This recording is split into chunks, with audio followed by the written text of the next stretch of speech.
Hi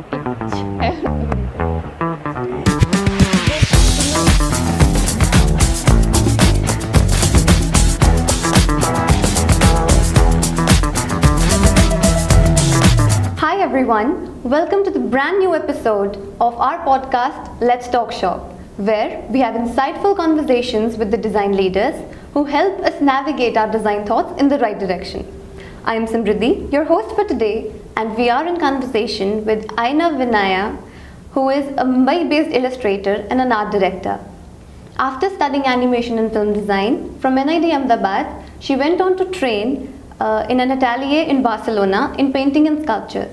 She's a passionate storyteller and a remarkable color artist who is making her impression with her unique style. Thank you for joining us today, ma'am. We welcome you here. Thank you. Happy to be here.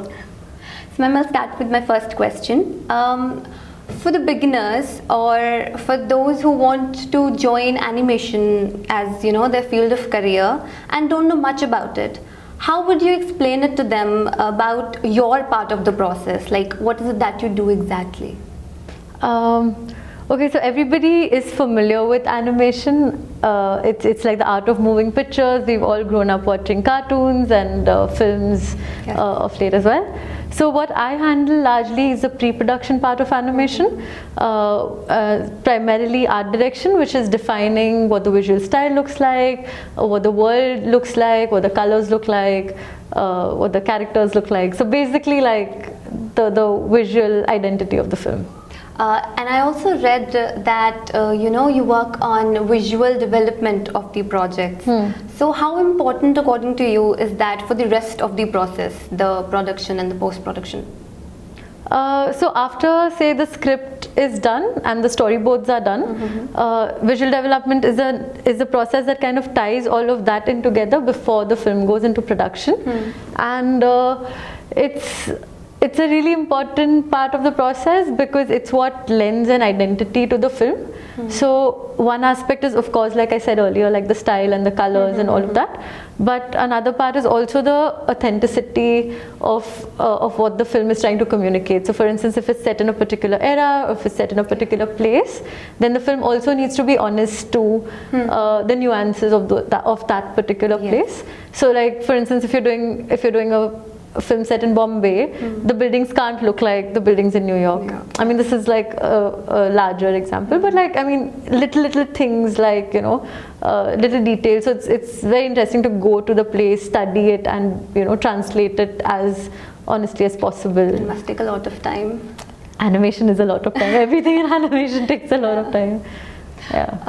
So ma'am, we've heard a number of times that we will create our own style over the years in our whole design practice.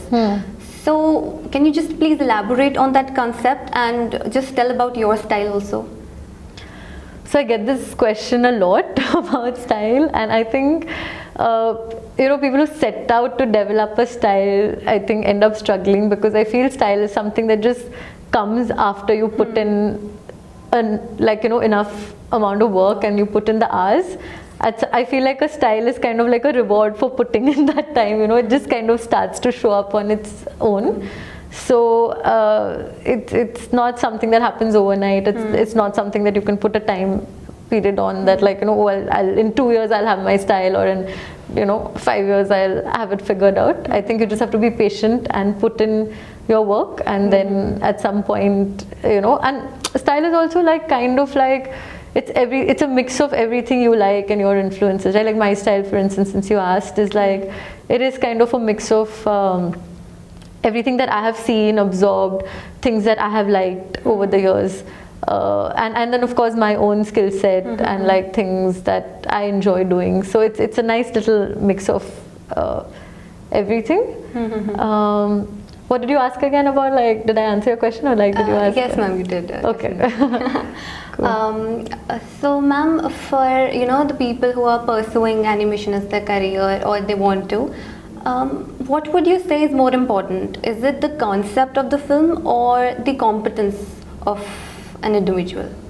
Both, no, because without the concept, like if it's just skill, then like that skill has no skeleton to kind of like what do you do with the skill if you're not able to tell a story conceptually, if it's not strong, and vice versa, if the concept is strong but you don't have the skills to execute it, like they both go hand in hand. And I think with animation it's not about like, animation is a lot about working in teams, right?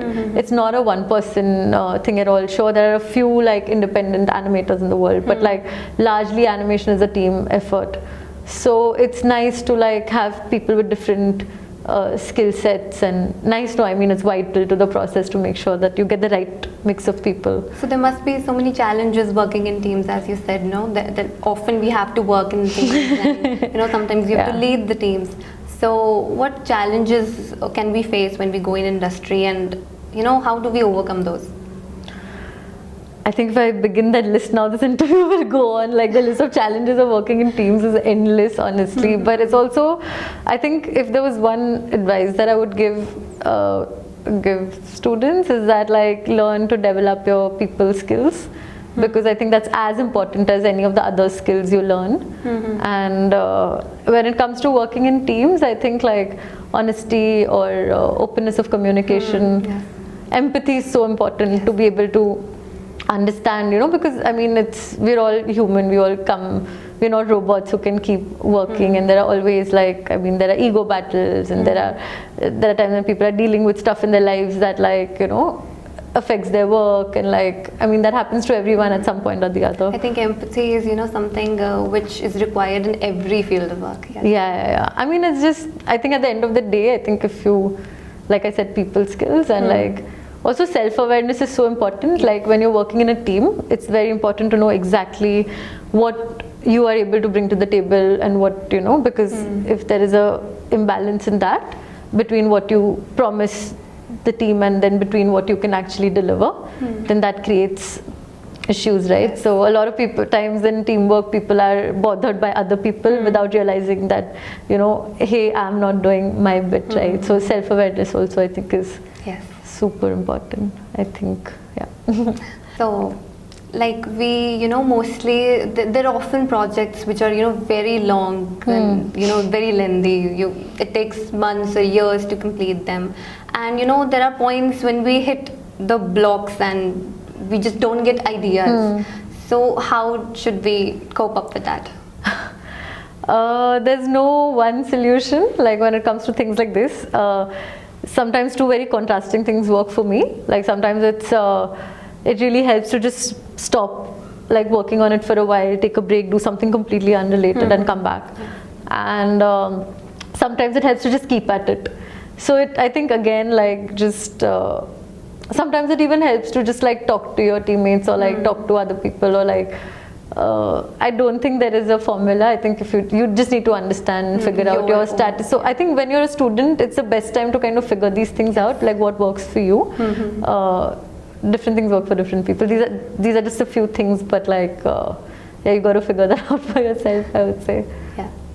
So that brings us to the end of our episode of Let's Talk Shop. Thank you so much, ma'am, for joining us for today's episode. Thank you. Thanks for having me. For more design-driven content, go follow Chitkara Design School on Instagram and LinkedIn. To watch the previous episodes of Let's Talk Shop, jump onto the YouTube channel and do not forget to hit the subscribe button.